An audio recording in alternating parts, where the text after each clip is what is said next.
अस्सलाम वालेकुम। और दोस्तों, कैसे हो? उम्मीद करते हैं आप सब खैरियत से होंगे।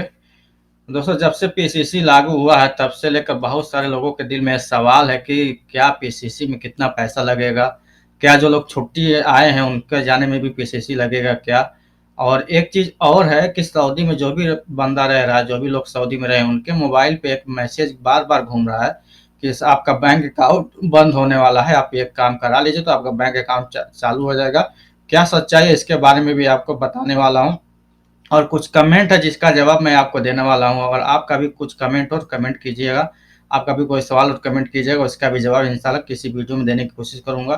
तो ये मैं आपका कुछ कमेंट का जवाब भी वीडियो के लास्ट में देखूंगा, तो वीडियो को लास्ट जरूर जरूर देखिएगा। और अभी तक हमारे चैनल को सब्सक्राइब नहीं किया है तो हमारे चैनल को लाइक करके हमारे चैनल को सब्सक्राइब कर लीजिए और बेल आइकन को ऑल पे सेलेक्ट कर लीजिए, ताकि मैं जो भी वीडियो अपलोड करूँ उसका नोटिफिकेशन आपको सबसे पहले पहुंच सके।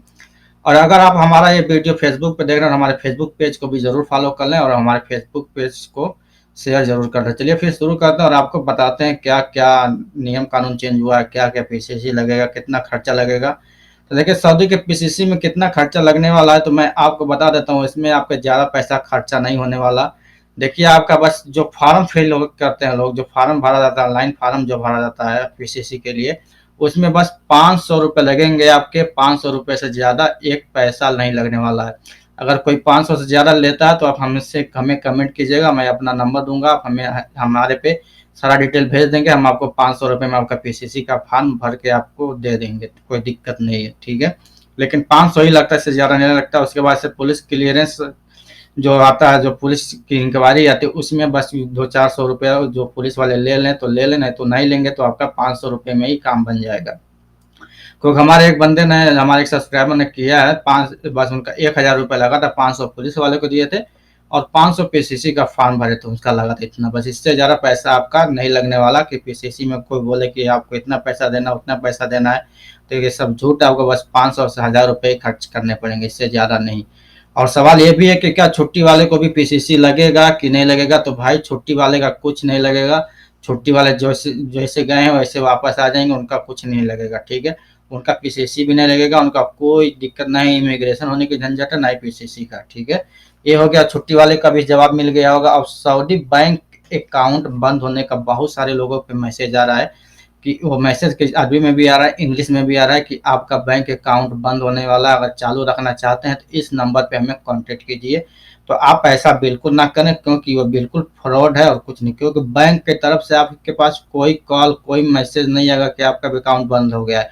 क्योंकि अगर आपका अकाउंट बंद हो जाएगा तो आपको खुद बैंक जाना पड़ेगा, वहां से आपको अकाउंट चालू कराना होगा। लेकिन जब मैसेज आएगा तो समझ जाइए कि आपका ये के साथ ये फ्रॉड करने होने वाला है, फ्रॉड होगा।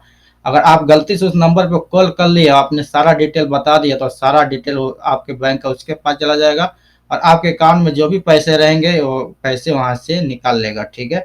इस बात का ख्याल रखें कि कोई भी बंदा आपके मोबाइल पे मैसेज आता है तो इस बात का जरूर ख्याल रखें कि आप अपना डिटेल किसी को भी ना दें, चाहे आप इंडिया में रहते हो, फिर सऊदी अरब में रहते हो, किसी भी कंट्री में रहते हो, क्योंकि ये सब आजकल धोखेबाजी का नया नया तरीका आ गया है मार्केट में, ठीक है ना। वो समझ में आ गया होगा आपको। अभी चलते हैं कमेंट के ऊपर। बहुत सारे लोगों ने हमसे सवाल किया कमेंट के जरिए कि क्या, कौन कौन से कमेंट किए हैं, उसका जवाब क्या होगा, सारा मैं आपको देने की कोशिश करूंगा। और आपका भी कोई सवाल होगा तो कमेंट जरूर कीजिएगा। देखिए, इसमें सबसे पहला जो कमेंट आया हमारे पास, वो आया है परदुमन गिरी का। वे लिखते हैं कि 22 अगस्त को पासपोर्ट ऑफिस में स्टंपिंग के लिए चला गया है, तो क्या पीसीसी लगेगा? तो जी भाई हाँ। अगर 22 तारीख को गया हो या फिर 23 तारीख को गया हो या 20 तारीख को ही गया हो, अगर 22 तारीख से पहले आपका वीज़ा स्टंपिंग नहीं हो पाया है किसी वजह से, तो आपका पीसीसी लगेगा, 100% गारंटी है, ठीक है। तो आप ध्यान रखें कि आपको पीसीसी कराना पड़ेगा, तभी आपका वीज़ा स्टंपिंग होगा। फिर दूसरा सवाल आया है मोहम्मद साहिल की तरफ से। वो बोलते हैं, सर मेरा सऊदी मेडिकल 2 मंथ बाद क्लियर हुआ, लेकिन अभी तक मोफा नंबर नहीं आया, क्या रीज़न है? भाई, इसका रीज़न तो सबसे ज़्यादा आपको आपके एजेंट को ही पता होना चाहिए कि क्या रीज़न है, किस रीज़न से वो आपका पीसीसी आपका मोफा नहीं कर रहा। क्योंकि मोफा का, जब आपका मेडिकल हो गया तो मोफा हो जाना चाहिए आपका। मेडिकल के तुरंत बाद ही आपका मोफा हो जाना चाहिए, क्योंकि बगैर मोफा के आपका वीज़ा स्टंपिंग नहीं होगा। लेकिन मेरे समझ में जो बात आ रही है कि वो मोफा क्यों नहीं हो रहा है, इसका मेन रीज़न ये बस यही है कि हो सकता है आपका वीज़ा अभी तक नहीं आया हो। क्योंकि अगर वीज़ा आएगा तभी तो आपका मोफा होगा। क्योंकि मोफा पे आपका वीज़ा का भी डिटेल रहता है, सारा डिटेल आपका वीज़ा का, आपके पासपोर्ट का सारा डिटेल रहता है। तो मेन रीज़न यही हो सकता है कि आपके एजेंट के पास अभी आपका वीज़ा नहीं आया है, इसीलिए वो मोफा नहीं कर रहा है। उसके बाद से तीसरा आया है क्या नाम है इनका, सौल खान है कोई, ठीक है। वो ये बोलते हैं, सर मैं सऊदी में था, उस टाइम मुझे 8 साल हो गए थे। जब मैं अपना पासपोर्ट रिन्यूअल कराया जेद्दा में, तो क्या मेरा पासपोर्ट ईसीएनआर हो गया होगा? जी हाँ, बिल्कुल। अगर आप किसी भी कंट्री में रहते हैं 3 साल से ज़्यादा, अगर आपका हो गया है 3 साल के बाद, आप जब भी पासपोर्ट रिन्यूअल कराएंगे तो आपका पासपोर्ट वो ईसीएनआर होकर ही आएगा। लेकिन उसकी पहचान ये भी होती है कि आप पासपोर्ट के बैक साइड में देखेंगे, जहाँ पे आपका एड्रेस लिखा होता है, उसके ऊपर अगर जो इमिग्रेशन चेक रिक्वायर्ड लिखा हुआ है तो आपका पासपोर्ट ईसीएनआर नहीं हुआ है। अगर इमिग्रेशन चेक रिक्वायर्ड के जगह कुछ भी नहीं लिखा है, बिल्कुल खाली है, तो आपका पासपोर्ट ईसीएनआर हो गया है, ठीक है। ये बात समझ जाइए। लेकिन हो जाता है कि सबका हो जाता है, जब आप 3 साल के बाद कहीं भी अगर 3 साल गुजार लिए विदेश में आप, और उसके बाद से अगर आप पासपोर्ट रिन्यूअल कभी भी कराते हैं 3 साल के बाद, तो आपका ऑटोमेटिक वो ईसीएनआर ही हो जाता है, इसके अलावा कुछ नहीं होता है। फिर अगला सवाल लेते हैं। इनका सवाल कुछ ज़्यादा ही है। यह है हुमायूं कबीर कोई है, ठीक है।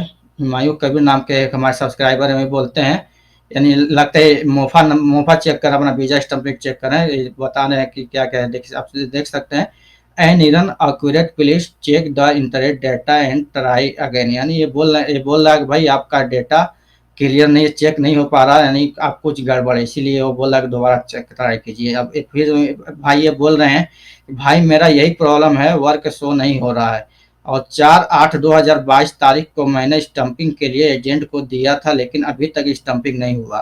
Please bro help me please bro. ठीक है, मैं आपको बता देता हूँ, आपका भी ये मोफा ही नहीं हुआ, क्योंकि ये जो आप बोल रहे हैं ना, पहले जो लिखे हैं मैसेज, एंड इधर accurate please check the internet data and try again, यानी इसका मतलब है कि आपका मोफा ही नहीं हुआ, तो आपका वीजा स्टंपिंग कब होगा, कैसे होगा? तो आप ध्यान रखें कि आपका अभी मोफा हुआ ही नहीं है, इसीलिए आपका ये लिख करा रहा है।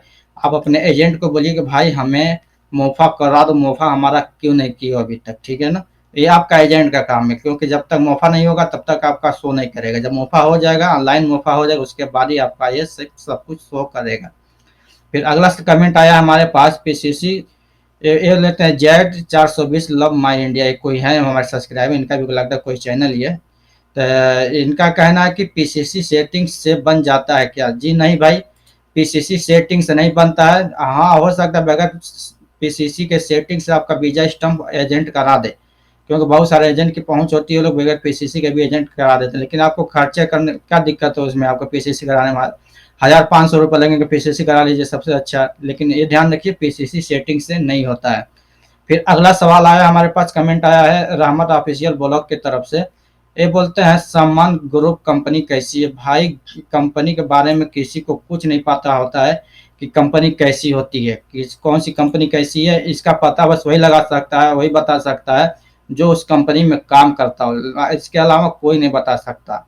क्योंकि बहुत गिने चुने कंपनी है, जैसे बड़े बड़े कंपनी है, इनके बारे में जो जिनकी रेटिंग हाई है वो अच्छा है, अच्छे होते हैं, जिनकी रेटिंग हाई होती है उनको सबको पता है कि भाई जैसे हाँ रामको कंपनी है, बिलादिन कंपनी है, ये सब कंपनियां अच्छी अच्छी हैं, अलमराई कंपनी है, ये सब अच्छी अच्छी कंपनियां, इनके बारे में सबको पता है। लेकिन जो सम्मान कंपनी है, ये इनके बारे में वही बता सकता है, अच्छा है कि बुरा है, ये आपको वही बताएगा जो जो बंदा उस कंपनी में काम करता है। लेकिन अगर आप जानना चाहते हैं कि ये कंपनी कैसा, तो गूगल पर सर्च करके उसकी रेटिंग, उसकी व्यू देख सकते हैं कि कैसा रेटिंग है उसका, ठीक है। बस इतना कमेंट, बस अब मैं थोड़ी कमेंट लिया था। अगर आपका भी कोई सवाल हो तो कमेंट कीजिएगा, मैं उसका भी जवाब वीडियो के थ्रू देने की कोशिश करूंगा, ताकि वीडियो में अच्छे से समझ में आ जाएगा आपको, ठीक है। फिलहाल के लिए वीडियो में बस इतना ही। कोई भी सवाल हो कमेंट कीजिएगा, इंशाल्लाह जरूर देने की कोशिश करूंगा जवाब आपका। फिर मिलते हैं नेक्स्ट वीडियो में, तब तक के लिए दुआ में याद रखिए। अल्लाह हाफिज़।